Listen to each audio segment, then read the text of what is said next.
Tahimik ang kwartong sanay sa iyong tawanan. May tasa pang may mansa na hindi ko mahugasan. Kumakapit ang gabi sa kurtinang nakabukas. Parang tanong na hindi mo kailanman sinagot. Bakit mo ako iniwan? Di man lang lumingon sa aking kamay.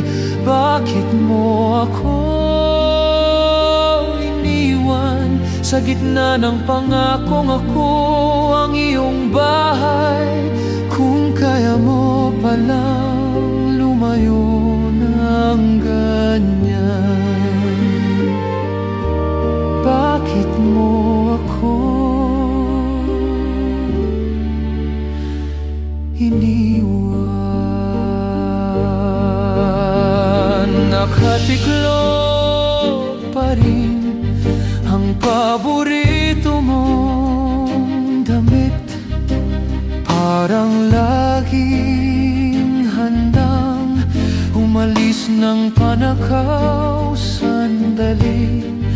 Naiwan sa aparador ang amoy mong paborito. Doon lang ako humihinga kapag hindi ko na kaya